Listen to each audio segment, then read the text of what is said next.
Hello guys, this is Anant Arya from Anant Gyan Extra Educare, directed by ex faculty of LN Akash Pencil Classes and Career Point Kota.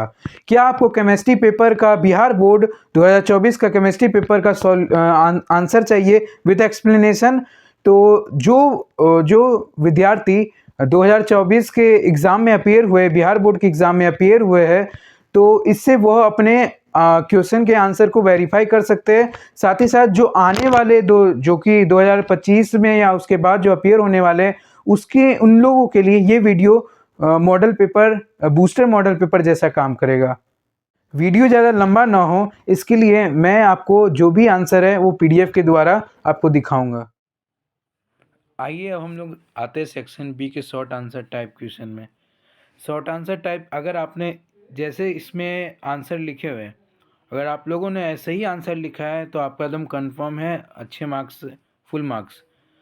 देखिए कैसे लिखा जाता है, उसके साथ जो भी आप लोग क्वेश्चन का आंसर लिखते हैं उसके साथ एग्जाम्पल लिखना कंपलसरी है।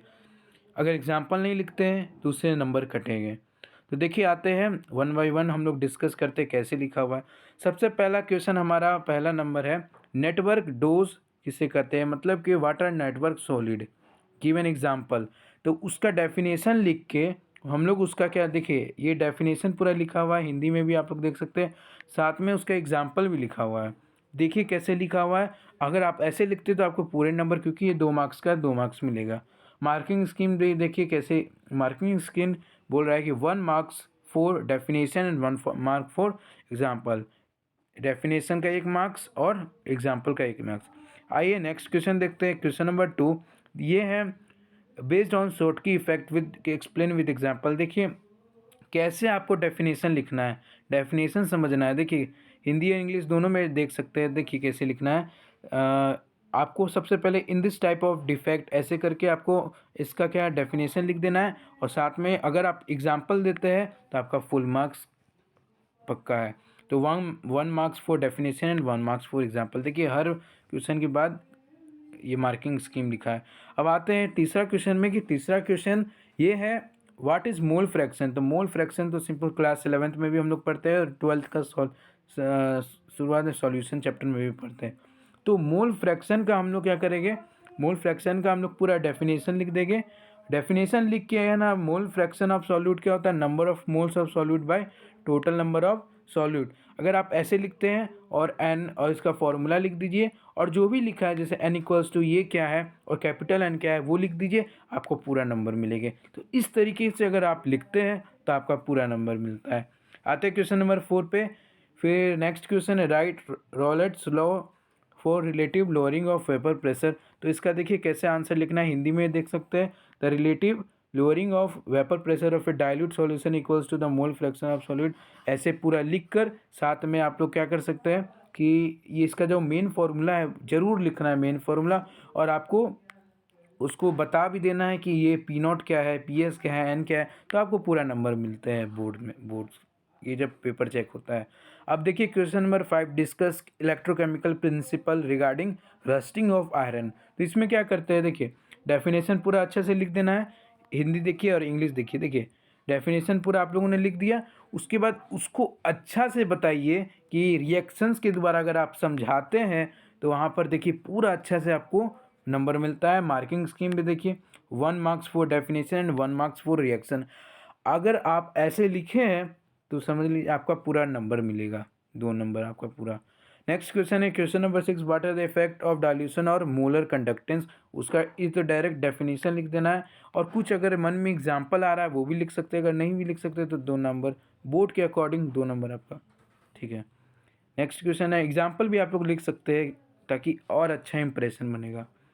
What are the main difference between physical absorption and chemical absorption. देखिए तो एनसीईआरटी में भी ये पूरा है ना टेबल के साथ दिया हुआ है, तो आप लोग देख सकते हैं एनसीईआरटी के साथ।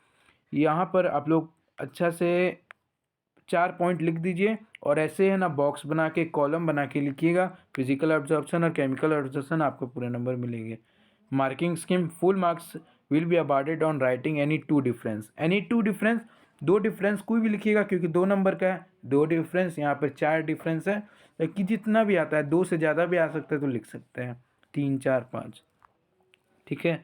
अब देखिए नेक्स्ट है व्हाट इज़ ब्राउनियन मूवमेंट। अब ब्राउनियन मूवमेंट का आप लोग डेफिनेशन लिख के the continuous zigzag motion executed by ये जो भी है ये लिख कर उसके बाद आप अगर आप लोग कुछ मतलब डायग्राम वगैरह अगर शो कर सकते हैं तो वो ज़रूर कीजिए ताकि आपको पूरे नंबर मिले। तो यहाँ पर भी आपको पूरे नंबर मिलेंगे अगर आपने ऐसे लिखा है। डेफिनेशन के साथ डायग्राम भी बना सकते हैं। Next question number right the names and formula of the ores of iron. देखिए यहाँ पर दो ही लिखना है क्योंकि 2 नंबर का है। मैंने यहाँ पर 4 दिखा दिए, एक सेड्राइट और मैग्नेटाइट और ये हेमेटाइट है और ये आयरन पैराइट है। तो ये हम लोग क्लास 10th में भी पढ़ते हैं मेटलर्जी चैप्टर में। अब आते हैं, देखिए मार्किंग स्कीम्स भी देख लीजिए इसका क्या है marking scheme. 1 marks for names and formula of each one, ठीक है। नेक्स्ट आते हैं question number 10। Next question number 10 है why cryolite are use during the extraction of aluminium. देखिए इसको पूरा अच्छा से डेफिनेशन लिख सकते हैं। देखिए डेफिनेशन अच्छे से आप लोग लिख दीजिए और आपको यहाँ पर पूरे नंबर मिलेंगे, ठीक है। क्यों होते हैं cryolite are use during the extraction, और कुछ अगर रिएक्शन भी पता है तो वो भी लिख सकते हैं। अब आते हैं क्वेश्चन नंबर 11 पे। क्वेश्चन नंबर 11 है अरेंज F2Cl2 ब्रोमीन I2, ये भी है। अब देखिए अगर जो सिंपल होता है क्लोरीन इज़ ग्रेटर देन, ये होता है हमारा इलेक्ट्रॉन एफिनिटी का ऑर्डर होता है। ये क्लोरीन, उसके बाद आता है फ्लोरीन, उसके बाद आता है ब्रोमीन और उसके बाद आयोडीन आता है। तो अगर आपको ऐसे ये पता है तो डायरेक्ट अगर मॉलिक्यूल की फॉर्म में भी दिया हुआ है तो आप यही ऑर्डर होगा Cl2 उसके बाद F2 उसके बाद Br2 उसके बाद I2, मतलब I2 का इलेक्ट्रॉन एफिनिटी सबसे कम होता है। नेक्स्ट क्वेश्चन नंबर 12 में तो सिंपल, इसमें क्या करना है हम लोग को direct electronic configuration of krypton है जिसका एटॉमिक नंबर भी दे रखा है 36 और 54। देखिए सिंपल क्वेश्चन है सबके लिए, ये क्वेश्चन सबके लिए आसान होता है। इसका डायरेक्ट देखिए आप लोग ऐसे लिख सकते हैं, या तो अगर आपको पता है कि आर्गन 18 के बाद आर्गन 18 तक लिख के उसके बाद उसके आगे का कन्फिग्रेशन ताकि छोटा हो पाए, तो इसमें भी आपको 2 नंबर मिलेंगे अगर आपने ऐसे लिखा है। Next question, why do transition element form complex compound. इसका है ना आपको रीज़न बता देना है। Transition element form complex due to the following, ऐसे करके लिखना है due to the following reasons. पहला ये पॉइंट लिख दीजिए, 2 पॉइंट लिखना है, तो यहाँ पर पहला और दूसरा पॉइंट लिख देना है और आपको 2 मार्क्स मिल जाएंगे। Next question, question number 14, explain effective atomic number. Effective atomic number को एक्सप्लेन कर देना है पूरा अच्छा से, साथ में साथ उसका कुछ ये जैसे यहाँ पर एग्जाम्पल दे रखा है वो एग्जाम्पल दे के आप अगर समझाते हैं जब एग्जाम्पल देंगे तभी फुल मार्क्स मिलेगा। जब हम लोग एग्जाम्पल देंगे तभी फुल मार्क्स मिलेगा। तो इस तरीके से अगर आप करते हैं तो आपको फुल मार्क्स मिलता है। नेक्स्ट क्वेश्चन है हमारे पास question number 15, what is carbylamine reaction. तो कार्बाइल एमाइन रिएक्शन का पूरा अच्छे से डेफिनेशन लिख के अगर आप लोग रिएक्शन लिखते हैं तो फुल मार्क्स मिलता है। Marking scheme 1 marks for definition, 1 marks for the equation. Next question number 16, ये सबके लिए आसान है। IUPAC जैसे IUPAC नेम लिखना है। तो देखिए क्या है, सबसे पहला का ये देख लीजिए, पहला का और दूसरा का IUPAC ये सब नेम है। तो पहला के लिए 1 मार्क्स, दूसरे के लिए 1 मार्क्स, मतलब 2 मार्क्स का है। मतलब 16 क्वेश्चन नंबर 2 पार्ट्स में डिवाइडेड है, 1-1 मार्क्स का। देखें आप सब लोग देख सकते हैं कि क्या आपने इसका आंसर सही किया है कि नहीं किया है। हाँ, क्वेश्चन नंबर 17 में, क्वेश्चन नंबर 17 देखिए आप लोग को ये क्वेश्चन दिया गया है और इसका आंसर इस तरीके से, मोल फ्रैक्शन है।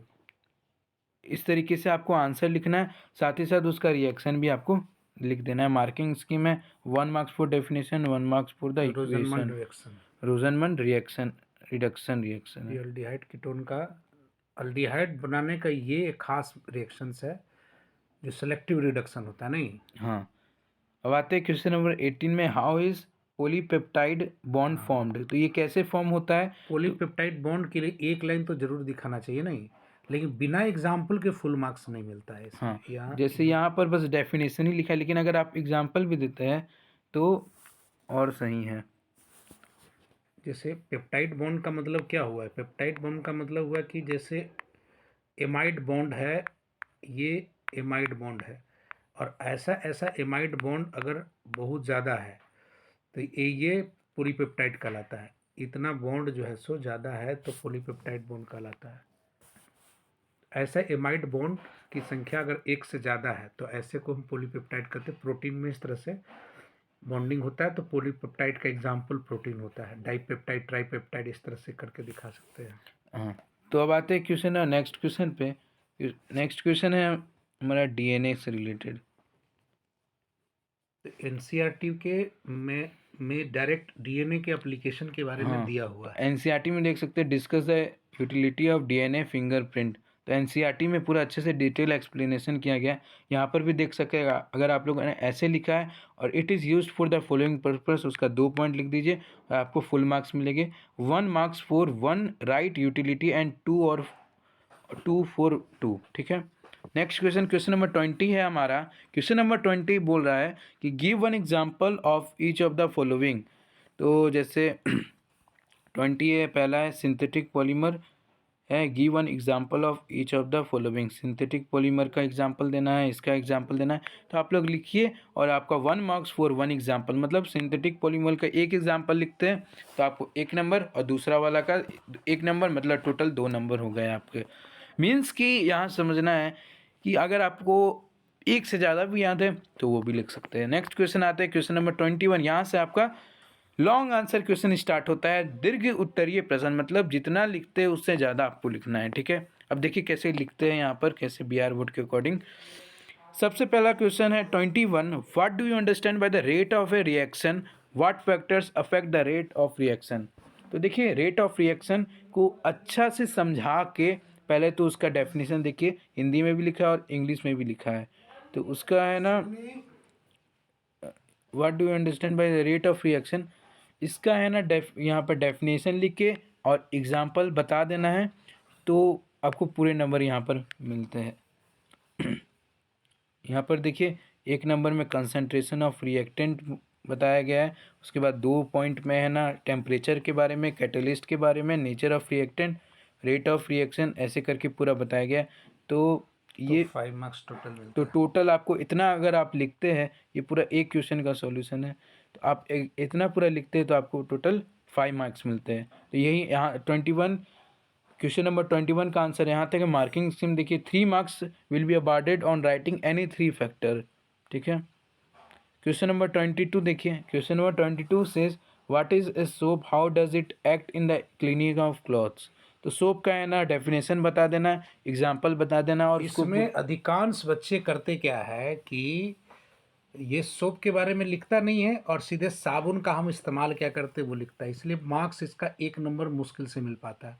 बट 5 का 5 मार्क्स लिखने के लिए सोप क्या है, उसका फार्मूला क्या है, ये पूरा दिखाना होगा। फिर सोप के जो एक्शंस है वो समझाना होगा, तब फुल मार्क्स मिलता है। तो कुछ इस तरीके से हर एक चीज़ को ये दिखाना है। इस तरीके से अगर आप लोग लिखते तो फुल मार्क्स 5 में से 5 मिलते हैं। क्वेश्चन नंबर 23 बोला है what are the right the principle of manufacture of ammonia, Haber's process, class 10th में भी पढ़ता है। How does it react with CuSO4 solution. तो पी ब्लॉक के नाइट्रोजन चैप्टर में ये पूरी डिटेल्स है हैबर प्रोसेस का, और बच्चों ने सिर्फ एक लाइन रिएक्शन दिखा करके ली चैटलियर प्रिंसिपल एक्सप्लेन नहीं किया है। तो इसलिए ऐसी स्थिति में बहुत मार्क्स कम मिलने की संभावना। तो 5 का 5 मार्क्स मिलने के लिए पूरी प्रोसेस लिखना पड़ेगा। हाँ, तो देखिए कुछ इस तरीके से पूरा ये आपको सॉल्यूशन लिखना होता है। तो ये है इसका सॉल्यूशन, इंग्लिश और हिंदी दोनों में। तो यहाँ तक इसका सॉल्यूशन था। अब आते हैं नेक्स्ट क्वेश्चन नंबर 24 में। How would you distinguish among primary, secondary, tertiary alcohols. तो इसको है ना बता देना, पहला नंबर पे, दूसरे इसमें नंबर मान पे। लीजिए 40 बच्चों में एक आध बच्चा है जो टेस्ट के बारे में लिखता है, अदरवाइज सिर्फ प्राइमरी और सेकेंडरी और टर्सरी सिर्फ अल्कोहल का डिस्टिंक्शन बता करके छोड़ देता है बच्चा, जो कि गलत है, मार्क्स नहीं मिलता है।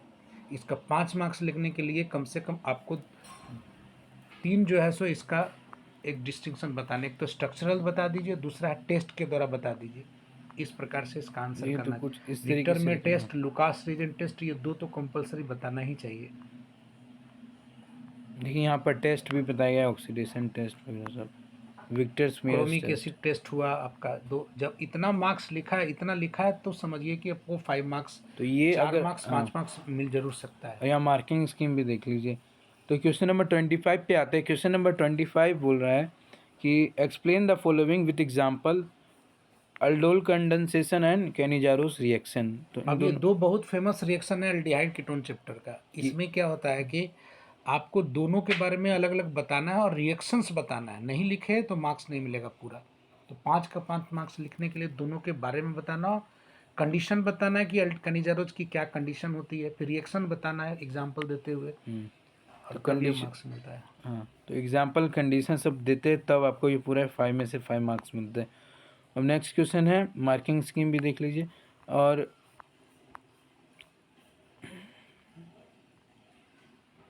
लास्ट अब देखिए यहाँ नेक्स्ट है, यहाँ IUPAC मतलब ये यहाँ पर जो भी क्वेश्चन है वो सारे कॉम्पिटिटिव नोमेनक्लेचर पूछे गए। मतलब कि 40 में से एक बच्चा है जो कि 1-2 आंसर सही करता है, बाकी गलत कर देता है। देखिए सबका आंसर देखिए, पहला का ये आंसर, दूसरा का, तीसरा का, चौथा का, पाँचवा का। मार्किंग स्कीम इसका सिंपल है, 1 marks for each correct answer. तो आज के लिए इतना ही। मैंने पूरे सब्जेक्टिव क्वेश्चन कैसे लिखना है वो बताया। अगर आप लोगों ने मेरे ऑब्जेक्टिव क्वेश्चन के आंसर केमिस्ट्री के नहीं देखे, साथ ही साथ मैथ और फिजिक्स, तो हमारे चैनल को सब्सक्राइब करिए ताकि जो भी लेटेस्ट नोटिफिकेशन है वो आपको मिल सके। तो आज के लिए बस इतना ही। Thank you.